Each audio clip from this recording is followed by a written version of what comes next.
नमस्कार मित्रों, आज मैं आपको ले गया हूँ उत्तर प्रदेश के मौरा जिले में सिविल लाइन स्थित ब्रह्मा कुमारी के मुख्य सेंटर पर, जहाँ आज बाबा का स्मृति दिवस मनाया गया है। आपको पूरा दृश्य दिखाता रहूँगा। पूरा यहाँ जो आज कार्यक्रम हुआ है पूरा यहाँ विस्तृत रूप से दिखाऊँगा।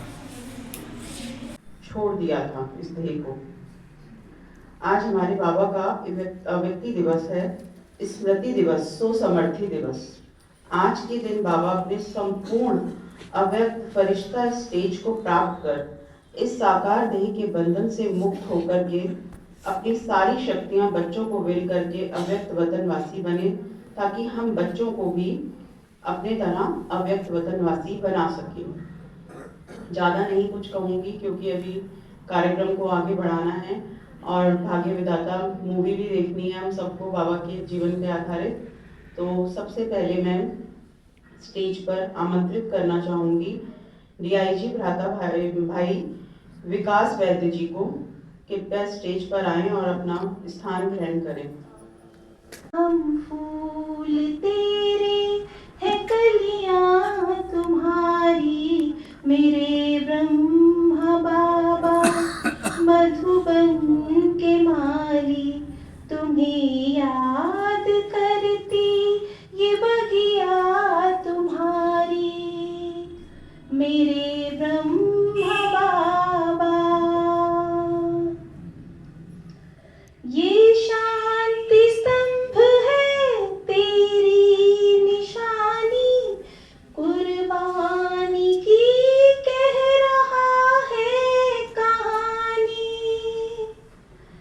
ये शांति स्तंभ है तेरी निशानी, कुर्बानी की कह रहा है कहानी। बाबा का स्मृति दिवस मना रहे हैं।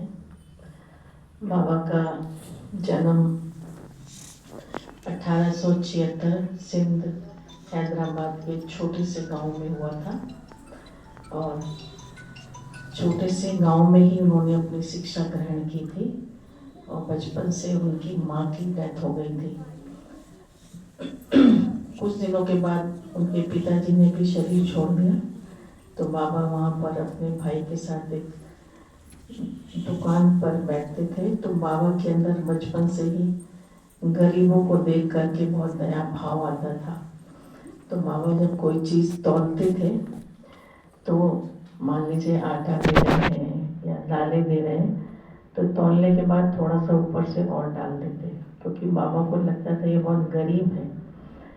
तो उसके भाई ने देखा कि ये तो मेरी सारी दुकान लुटा देगा, तो उसको कहा कि तुम ये क्यों करते हो। तो बाबा को ये बात अच्छी नहीं लगी, तो बाबा वहाँ से चले गए कलकत्ता में, और बाबा ने अपना बिजनेस शुरू कर दिया। जीवन कहानी तो बाबा की बहुत बड़ी है, जो कि अभी हम फिल्म के द्वारा देखेंगे, तो शॉर्ट में ही बताएंगे। तो बाबा बहुत धार्मिक प्रवृत्ति के थे। बाबा के घर में गुरुओं का आना जाना सदा लगा रहता था। हर पूर्णमासी में सत्यनारायण की कथा हुआ करती थी, और बाबा ने 12 गुरु बनाए थे। तो बचपन से ही बाबा बहुत धार्मिक प्रवृत्ति के थे।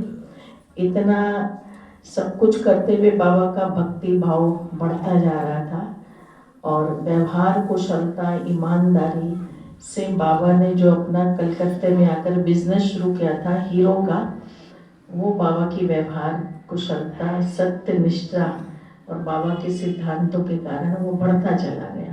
अगर कोई अलग शक्ति है जो मुझे ये करा रही है, प्रेरित कर रही है, इतने दर्शन करा रही है, तो फिर ऐसे ही बाबा शांति के लिए एकांत में चले आते थे। तो एक बार बाबा बनारस में गए शांति की प्राप्ति के लिए, और वहाँ पर बाबा रात रात बैठे रहते थे, चिंतन करते थे कौन शक्ति है, कोई लाइट है, कोई माइट है, मुझे खींच रही है।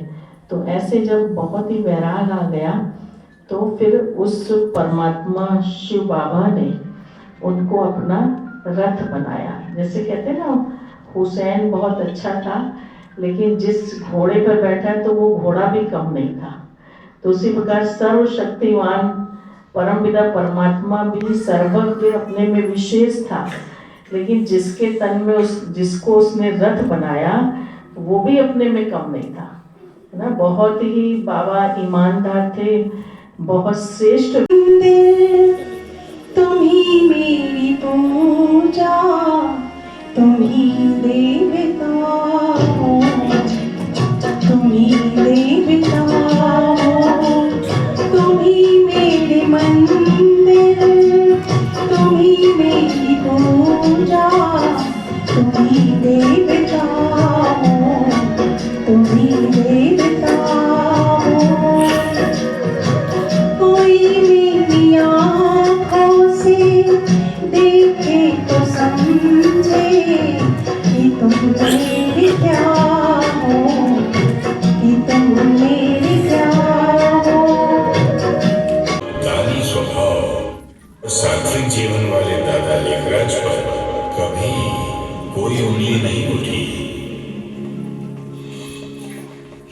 जब दादा की आयु 60 वर्ष की हुई तो उनकी पत्नी ने कहा, मैं सोच रही कि अब हमें वानप्रस्थ होकर किसी एकांत स्थान पर जाकर रहना चाहिए। जसोदा, तुम अभी से वानप्रस्थ की बातें करने लगी। अभी तो और बहुत कमाना है। अपने हीरे विश्व के राज परिवार बनेंगे।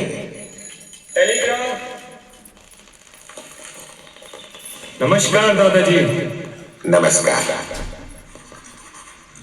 जसोदा, तुरंत कपड़े निकालो, गुरुजी ने बुलाया है, मुझे जाना है। पोते का नामकरण है, मेहमान पहुंचने वाले हैं, आप कैसे जा सकते हो? गुरु का बुलावा गोया काल का बुलावा है। काल आए तो क्या हम उसे रोक सकते हैं?